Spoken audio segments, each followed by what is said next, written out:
goes showering onto the already cluttered desktop like fine, brown confetti settling amongst the dust motes. He remained frozen for a moment, a statue of pure, distilled dread, a tableau of unadulterated panic, as if the very air had been sucked from a room, leaving him breathless and petrified. Then a primal, guttural roar, a sound that seemed to emanate from the very depths of his being, a cry of utter despair and fury, escaped him. "Iron-jawed jawbreaker," he wheezed, the very name catching in his throat like a swallowed bone, echoing the distant clang of the broken pump, a discordant accompaniment to his mounting dread. The name alone struck fear, a cold, icy dread, into the hearts of officers from Pearl Harbor to Pago Pago, a fear known universally throughout the ranks of the United States Navy, a legend whispered in hushed tones across all naval bases, a stickler for protocol, a zealot for spotlessness, a man rumored to be able to smell a loose thread on an ensign's cuff from 20 paces across a parade ground, and whose personal mantra was a chilling order, discipline, white gloves. Jawbreaker's sneak inspections were legendary and invariably catastrophic. They typically left behind a trail of demotions, public humiliations, meticulous reports detailing every microscopic imperfection and shattered careers.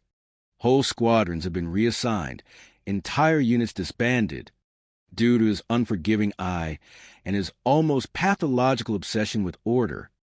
Bumble leaped to his feet with an almost impossible burst of frantic energy that belied his corpulence, knocking his chair over with a theatrical clatter that seemed to emphasize his mounting panic. It spun mournfully on its back, a visual metaphor for Bumble's rapidly destabilizing equilibrium, before settling with a defeated groan. "That's all I need. That is the absolute last thing I need. Confound it all. The man's practically got sensory organs specifically designed for detecting dust. Bunny's beneath my filing cabinet from a mile off when he's nosing around. His eyes are microscopic. His nostrils are tuned to detect any non-regulation aroma, be it stale coffee, jungle rot, or even a faint whiff of unpolished brass on a junior officer's uniform. Do you realize what a mess this place is in? Quickstep. Chuckles.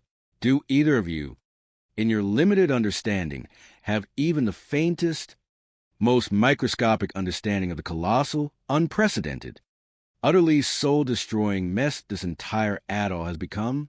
It's not a base. It's a disorganized heap of tropical decay and administrative negligence. We are drowning in our own filth. Drowning. I tell you, hello, is anybody listening out there in the swirling vortex of impending doom? Are my words merely echoing into the vast emptiness of military apathy? Yes. This is Commodore Beauregard Bumble, who happens to be in a state of utter, unbridled, and fully justified panic. I assure you, who did you expect to find in my office? Some kind of perfumed geisha girl handing out perfumed hand towels and soothing pleasantries? Tokyo. Rose? I'm speaking to a universe that clearly cares not for my sanity.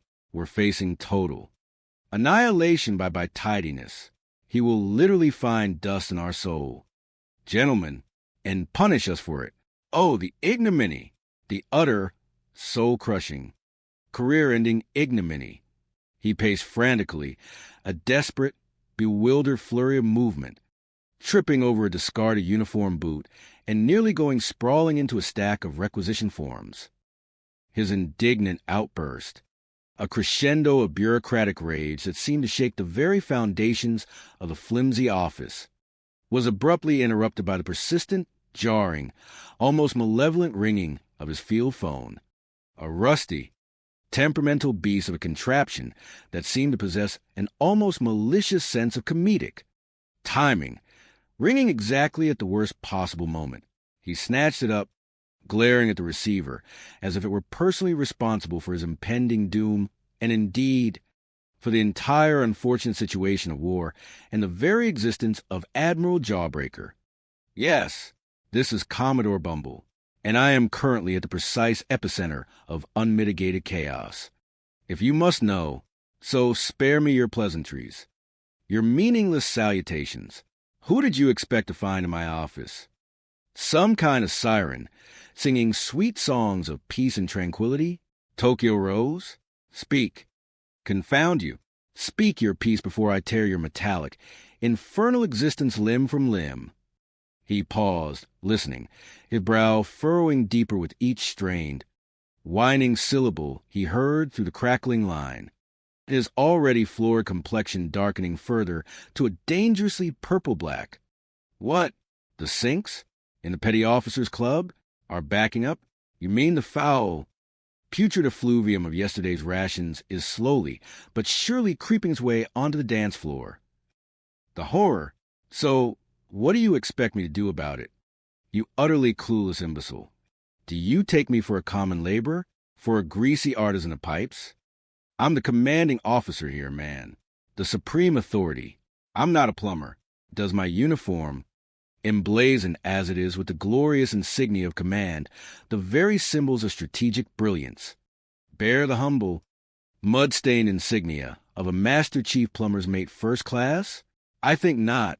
I am a strategist, a brilliant, underappreciated leader of men, an orator of unparalleled military rhetoric, a gentleman of impeccable, if currently distressed breeding, a paragon of naval rectitude, whose hands are meant for charting courses, not unblocking drains. He slammed the phone down with a mighty crash, narrowly missing his hand, and sending another, larger cascade of documents fluttering to the floor like bewildered seabirds taking flight in A. Gale. He ran a hand over his sweating, glistening, rapidly moistening bald pate, looking utterly wretched, the sheen of sweat catching the meager, dusty light filtering through the window. His uniform was already rumpled, creased in 100 places. His hair, what little he had remaining, disheveled, plastered to his scalp. He felt the insidious grip of panic tightening around his throat. Sir, Lieutenant Quickstep ventured cautiously, stepping delicately over a fallen pile of charts and a discarded hardtack biscuit, his voice a nervous whisper, barely audible above the ringing in Bumble's ears. Commodore, if I may, I observe you taking some medication earlier, sir. Your stomach acid. Sir, it could start a car, sir. Indeed, from the sound of it, you have a veritable internal combustion engine attempting to erupt within your very being. I believe your gastric system is currently staging a major offensive. Quickstep's eyes flickered to the small, ever-present bottle of antacids on Bumble's desk, a permanent fixture beside a framed photo of a rather stern-looking woman Quickstep suspected was Mrs. Bumble, perhaps the only person on earth capable of striking even greater fear into the Commodore's heart than Admiral Jawbreaker himself. He knew these pills usually provided momentary relief, at best, a temporary reprieve from Bumble's constant gastrointestinal distress. Bumble merely waved a dismissive hand, the gesture sweeping away a handful of scattered paper clips and a suspicious-looking dead fly. Pills, Quickstep. Don't mention the pills. These infernal things are a plot. I tell you, a pharmaceutical conspiracy designed by my enemies, undoubtedly financed by the Nips, to undermine my very digestive fortitude. Each one is a tiny saboteur, wreaking havoc in my already tempestuous gut, churning like a typhoon in a teacup. His eyes narrowed as if the pills themselves were sentient, malevolent entities, plotting his downfall from the innocuous glass bottle. He suspected treachery even from his medication. Please, sir, Quickstep insisted, his brow creased with genuine, albeit terrified, concern, his sense of duty overriding his fear. Take it easy on those pills. You know how they always give you indigestion. Sir, please. The last time, sir, you nearly mistook a hibiscus bush for an insubordinate ensign and attempted to give it extra latrine duty.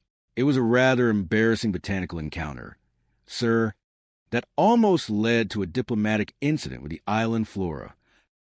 Bumble scoffed, a short, sharp bark of pure contempt that rattled Quickstep's teeth. Indigestion? Indigestion is for the faint of heart. Quick step. Indigestion is for the weak